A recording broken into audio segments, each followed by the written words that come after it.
नमस्कार दोस्तों, आप सबों का स्वागत है। बिहार बोर्ड मैट्रिक परीक्षा 2024 के लिए गणित में आज निर्देशांक ज्यामिति का महत्वपूर्ण ऑब्जेक्टिव प्रश्न बताने जा रहे हैं, जो कि प्रत्येक वर्ष इन चैप्टर से 3-4 प्रश्न पूछ लिए जाते हैं। तो आप सभी जानते हैं कि कोई भी चीज़ समझने के लिए उसका कुछ नियम यानी सूत्र फार्मूला रहता है, तो पहले उसे समझ लेते हैं। तो दोस्तों, जैसे कि आप सभी देखे होंगे कि बहुत सारा प्रश्न में ऐसे दिया रहता है, जैसे कि -2, 3।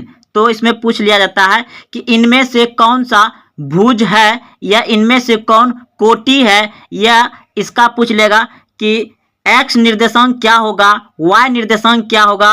तो इस तरह का प्रश्न यह मतलब इनमें से कौन से चतुर्थांश में आते हैं, कौन से पद में आते हैं, कौन से पाद में आता है। तो दोस्तों, इसको समझने के लिए सबसे पहले आपको ये सभी को समझना पड़ेगा जो आप स्क्रीन पर देख रहे हैं। तो देखिए, यह है आपका x निर्देशांक और यह है आपका y निर्देशांक। तो यहाँ पर जैसे कि आप ले लीजिए 3, -2। तो इसमें आपको पहला वाला जो होगा यह होता है आपका x निर्देशांक और दूसरा जो होता है y निर्देशांक। तो पहले वाले को कहा जाता है भुज, पहले वाले को क्या कहा जाता है, भुज, और दूसरे वाले को कहा जाता है कोटि। दूसरे वाले को क्या कहा जाता है, कोटि। याद रखिए, यानी कि इसे कहा जाता है। तो दोस्तों याद रखिएगा, यह जो y निर्देशांक है और यह जो x निर्देशांक है, यानी कि समझिए ये x हो गया और ये y हो गया। तो ये जो x है इसको क्या कहा जाता है, भुज, और इसको क्या कहा जाता है, कोटि। याद रखिए, पहले x आएगा फिर y आएगा। तो अब यहाँ पर देखिए कि प्रथम चतुर्थांश में क्या है, तो प्लस प्लस है। फिर द्वितीय चतुर्थांश में क्या है, माइनस प्लस। द्वितीय चतुर्थांश माइनस प्लस है। तृतीय में क्या है, माइनस माइनस है। चतुर्थ चतुर्थांश में क्या है, तो प्लस माइनस है। तो इसे याद रखिए। देखिए, आप यहाँ पे अच्छे से समझ जाइएगा। ये हो गया आपका पहला, तो पहला में क्या है, प्लस प्लस। दूसरा में क्या है आपका, माइनस प्लस। तीसरा में क्या है, माइनस माइनस। और चतुर्थ में क्या है, चौथा में क्या है, प्लस माइनस। तो आइए इन आधार पर प्रश्न को ले रहे हैं। तो देखिए, यहाँ पर आप प्रश्न देख रहे हैं कि क्या है पहले। तो आप एक बार यहाँ पे ध्यान में रखने के लिए सूत्र को लिख लेते हैं। तो पहला क्या होता है, प्लस प्लस। दूसरा क्या होता है, माइनस प्लस। तीसरा क्या होता है, माइनस माइनस। और चौथा क्या होता है, प्लस माइनस। तो देखिए, ये हो गया आपका पहला, ये हो गया आपका दूसरा, ये हो गया आपका तीसरा, और ये हो गया आपका चौथा। तो देखिए यहाँ पे क्या है, -4, 3 है, यानी कि प्लस में है। -4 और +3 यानी कि माइनस प्लस है। तो माइनस प्लस कहाँ जाएगा आपका, द्वितीय। ये क्या हो जाएगा आपका, द्वितीय चतुर्थांश में है या द्वितीय पाद में है। अब देखिए, ये माइनस माइनस है, तो ये जो माइनस माइनस है किस में आ जाएगा, तीसरा में आ जाएगा। ये तृतीय चतुर्थांश या तीसरा पाद में है। यहाँ पे देख रहे हैं आप प्लस प्लस है, तो ये पहले में आ जाएगा, ये पहले में पहला चतुर्थांश में आ जाएगा। यहाँ फिर माइनस प्लस है, तो माइनस प्लस कहाँ आता है आपका, दूसरा में। तो ये हो जाएगा आपका दूसरा, यानी कि दूसरा चतुर्थांश में है। तो चलिए दोस्तों, आप लोग अच्छे से समझ गए होंगे। अब यहाँ पर आ गया आपका, देखिए अभी आपको जस्ट बताए हैं कि x निर्देशांक को क्या कहा जाता है। तो हम बताए थे कि x निर्देशांक को क्या कहा जाता है, भुज। ऑप्शन नंबर बी सही है। अगला प्रश्न है, ये प्रश्न है आपका कि y x का समीकरण है।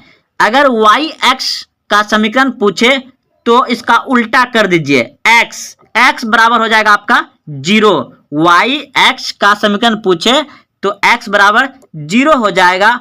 और अगर x का समीकरण पूछे तो हो जाएगा आपका y बराबर 0। ऑप्शन नंबर ए इसका सही हो जाएगा। तो देखिए दोस्तों, दोनों प्रश्न यहाँ पर है। यहाँ पे पूछा गया है y x का समीकरण है तो x बराबर 0, और x का समीकरण है तो y बराबर जीरो हो जाएगा। याद रखिएगा, अच्छा से उल्टा हो जाता है। अब अगला प्रश्न है, कार्तिकीय तल में स्थित किसी बिंदु 3-4 के कोटि का मान होगा। तो कोटि दोस्तों बताए हैं कि पीछे वाला होता है और ये भुज होता है। तो मतलब दूसरा वाला क्या होता है, कोटि। तो क्या हो जाएगा, -4। ऑप्शन नंबर ए सही है। अगला प्रश्न है आपका, बिंदु 4-3 किस पाद में है। बिंदु 4-3 किस पाद में है, यानी कि दोनों क्या है, प्लस प्लस में है। दोनों प्लस प्लस में है तो प्रथम आ जाएगा, प्रथम पाद। ऑप्शन नंबर ए सही है, प्रथम पाद। अगला प्रश्न है, किसी बिंदु की एक्स एक्स से दूर उस बिंदु का क्या कहलाती है। तो एक्स एक्स से दूर उस बिंदु, यानी कि दूर जो उस बिंदु है, यानी कि क्या हो जाएगा तब ये कोटि। ऑप्शन नंबर बी सही है, क्योंकि पहला एक्स एक्स होता है, दूसरा क्या होता है, वाई एक्स होता है। तो इससे उस दूर बिंदु तो यही है, तो क्या हो जाएगा, इसको क्या बोलते हैं, कोटि, इसको बोलते हैं भुज। तो अगला प्रश्न देखिए, तो इस प्रश्न का उत्तर था कोटि। अगला प्रश्न है, कार्तिकीय तल में स्थित किसी बिंदु 8-9 में कोटि का मान होगा। तो कोटि दोस्तों होता है दूसरा वाला, तो ऑप्शन नंबर ए सही है। और अगर पूछता भुज तो 8 हो जाता। अगला प्रश्न है, बिंदुएं -4-3 किस चतुर्थांश में है। तो -4 और 3 है, यानी कि माइनस प्लस है। तो माइनस प्लस है तो ये किस में आ जाएगा, दूसरों में आ जाएगा। माइनस प्लस किस में आता है, दूसरों में आ जाएगा। ऑप्शन नंबर बी सही है। अगला प्रश्न है फिर, बिंदु 2√3-2 किस पाद में आएगा। तो क्या है, प्लस माइनस, तो चतुर्थ में आएगा। ऑप्शन नंबर डी सही है, चतुर्थ में, प्लस माइनस चतुर्थ में आता है। देखिए एक बार याद कर लीजिए, ये पहला होता है प्लस प्लस, और दूसरा होता है प्लस माइनस, तीसरा होता है माइनस माइनस, और ये होता है प्लस माइनस। तो यहाँ पे प्लस है और इधर माइनस है, तो क्या आ जाएगा, चतुर्थ, यानी कि चौथा में आ जाएगा। अगला प्रश्न है, माइनस माइनस दोनों दिखाई दे रहा है। तो आप सभी जानते हैं कि माइनस माइनस किस में होता है, तृतीय पाद में होता है, ना कि तृतीय चतुर्थांश में होता है। ऑप्शन नंबर सी सही है। अगला प्रश्न है, निम्न में से मूल बिंदु नियमांक कौन है। मूल बिंदु के नियमांक कौन है। तो मूल बिंदु के नियमांक होता है 0,0। ऑप्शन नंबर बी सही है। अगला प्रश्न है 17 नंबर प्रश्न है, x बराबर -5 का आलेख कैसी सरल रेखा है।